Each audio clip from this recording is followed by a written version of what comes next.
खुलुमबाय लोगोफोर, गोजोन फुंबिलि बयनिसिमबो।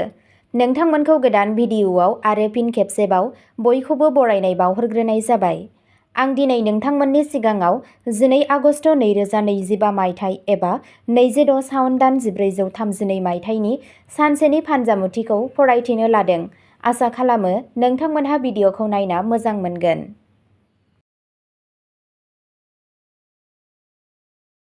मेष राशि। मंगलबाराव नोंथांनि गावखौ फोथायनाया बांगोन। थाबथानाय खामानिफोरा गोख्रैथि मोनगोन। नोंथाङा खामानिनि जायगायाव बैसोगोराफोरनिफ्राय बाख्नायनाय मोनगोन।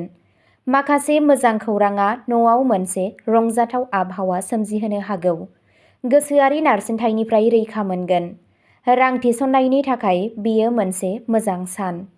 सासे गोजाम लोगोजों मुलाम्फा गोनां लोगो हमलायनाया जाथावना। समाजारि मान आरो सनमानआ बांगोन। नोंथांनि दिनैनि खाफालगोनां दिगआ जादों साहा, खाफालगोनां अनजिमाया जादों 3 आरो खाफालगोनां गाबआ जादों गोजा गाब। वृषभ राशि। दिनै नोंथाङा गोसोआरि महरै गोख्रों थागोन, नाथाय नाङै नांलायनायफोरनिफ्राय गोजानाव थानाया गोनांथार। नोंथांनि मोजां मोनलायनाय जिउआव एसे गाज्रि मोननो हागौ। खरसाया बांनो हागौ, बेनिखायनो बाजेट लाखिनाया मोजां जायो। नोंथाङा गथ'फोरनिफ्राय मदद मोनगोन।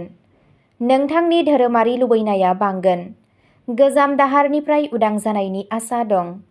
नोंथांनि दिनैनि खाफालगोनां दिगआ जादों सानजा, खाफालगोनां अनजिमाया जादों 6 आरो खाफालगोनां गाबआ जादों गुफुर गाब। मिथुन राशि। दिनैनि साना मोनसे थुलुंगाथाव सान जागोन। नोंथाङा नोंथांनि जिउ राहायाव गोदान जौथायसिम दावखोनो हागौ। नोंथाङा सासे गोनां सुबुंनिफ्राय थुलुंगा मोनगोन। खामानिया बांगोन आरो आबुं जायै खामानिफोरा आबुं जागोन। नखराव मोनसे धोरोमारि हाबाफारि जानो हागौ। फरायसाफोरा जुनिया जाफुंसार जानो हागौ। सावस्रिया जोबोद मोजां थागोन। नोंथांनि दिनैनि खाफालगोनां दिगआ जादों खोला सोनाब, खाफालगोनां अनजिमाया जादों 5 आरो खाफालगोनां गाबआ जादों गोथां गाब। कर्क राशि। दिनै नोंथाङा गलाय-गथाय फिथाइफोर मोननो हागौ। खामानिनि जायगायाव माखासे नारसिननाय जागोन, नाथाय जोबनायाव फिथाइया मोजां जागोन। नखरारि बिबानफोरा बांनो हागौ। नोंथाङा नोंथांनि बिमा-बिफानिफ्राय मदद मोनगोन। राङारि आयदाफोराव सांग्राङै थिरांथाफोर लानाया मुलाम्फा गोनां जागोन। गावनि सावस्रिनि फारसे गोसो हो, गुबैयै मानोना डाइजेशनजों सोमोन्दो गोनां जेंनाफोर जानो हागौ। नोंथांनि दिनैनि खाफालगोनां दिगआ जादों सा-सानजा, खाफालगोनां अनजिमाया जादों 2 आरो खाफालगोनां गाबआ जादों दावरायनि गांनि गाब। सिंह राशि। बे साना नोंथांनि सिंनि गोहोखौ गोहो होगोन। खामानिनि जायगायाव नोंथाङा नोंथांनि रोंग'थिजों गुबुनफोरखौ गोहोम खोख्लैगोन। दैदेननायनि गुनफोरा सिगाङाव फैगोन। नखरारि जिउआव गोजोन आरो खुसि थागोन। नोंथाङा नोंथांनि फिसाफोरनिफ्राय मोजां खौरां मोनगोन। फालांगियाव मुलाम्फानि खाबु दं। माखासे जर'खा सुबुंफोरजों सावरायनाया इयुननि थाखाय मुलाम्फा गोनां जागोन। नोंथांनि दिनैनि खाफालगोनां दिगआ जादों खोला, खाफालगोनां अनजिमाया जादों 7 आरो खाफालगोनां गाबआ जादों सनानि गाब। कन्या राशि। कन्या राशिनि सुबुंफोरा दिनै गावसोरनि गोसोनि मोनदांथिफोरखौ सामलायनांगोन। फिसा-फिसा बाथ्राफोराव हमजानायनिफ्राय गोजानाव था। नोंथाङा खामानियाव नारसिनथायजों मोगा-मोगि जानो हागौ, नाथाय सहायनायजों गासैबो जाथावना जागोन।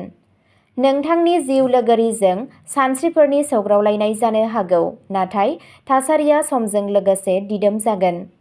सावस्रियाव एसे गाहायाव फैनो हागौ। नोंथांनि दिनैनि खाफालगोनां दिगआ जादों सोनाब, खाफालगोनां अनजिमाया जादों 4 आरो खाफालगोनां गाबआ जादों मै गाब। तुला राशि। दिनैनि साना तुला राशिनि सुबुंफोरनि थाखाय मोनसे मोजां नेरसोन दिन्थिगासिनो दं।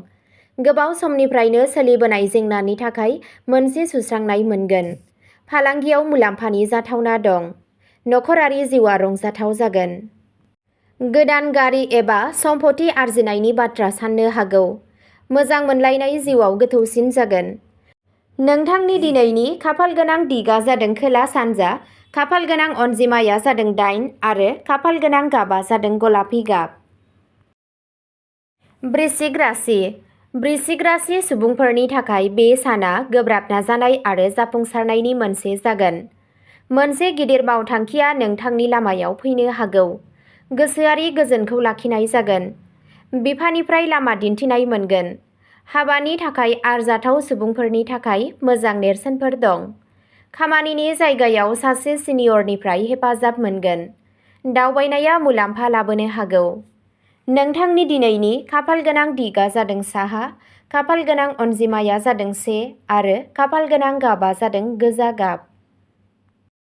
धनु राशि, दिनैनि साना इसोरारि दावगानायनि थाखाय मोनसे मोजां सान।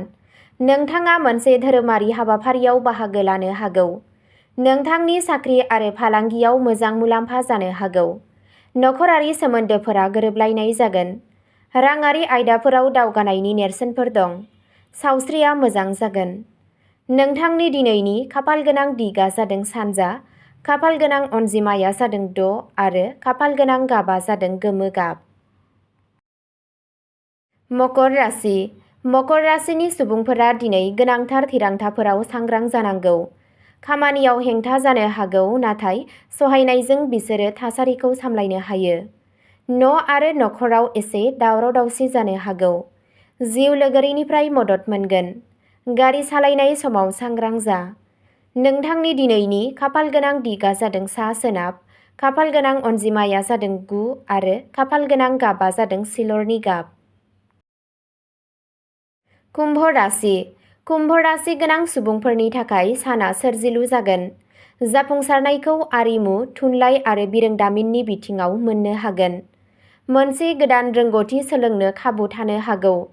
खामानि मावथायाव दावगानायनि नेरसोनफोरा रोखा। नखरनि खामानिफोराव मुखुब जानाया बांगोन। रमान्टिक सोमोन्दोआ गोख्रों जागोन। नोंथांनि दिनैनि खाफालगोनां दिगा जादों खोला, खाफालगोनां अनजिमाया जादों 5 आरो खाफालगोनां गाबा जादों रेजें गोथां गाब। मीन राशि, दिनै नों मोजां गोहोजों बुंफबगोन। नोंथाङा मोनसे गोदान फालांगि जागायनो हागौ। गोजाम रां थिसननायनिफ्राय मुलाम्फाया जाथावना। नखराव मोनसे रंजाथाव आबहावा थागोन। नोंथाङा नोंथांनि खुदियानि दावगानायाव गोजोननाय मोनगोन। सासे गोजाम लोगोखौ लोगो हमनाया गोजोनथाव जागोन। सावस्रिया मोजां जागोन, नाथाय नेमबादियै ब्याम खालामबाय थागोन। नोंथांनि दिनैनि खाफालगोनां दिगा जादों सानजा, खाफालगोनां अनजिमाया जादों 7 आरो खाफालगोनां गाबा जादों गोथां गाब।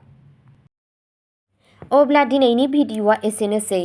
नोंथांमोनहा जुदि सानफ्रोमबो फुंबिलि समाव बेबादिनो फानजामुथि नायनानै मोजां मोनोब्ला सानफ्रोमबोनि फानजामुथिनि आपडेट मोननो थाखाय चेनेलखौ साबस्क्राइब खालामनानै लादो आरो भिडिअ'खौ मोजां मोनदोंब्ला अन्नानै लाइक, शेयार आरो कमेन्टबो खालामनानै होलांब्लानो जाबाय।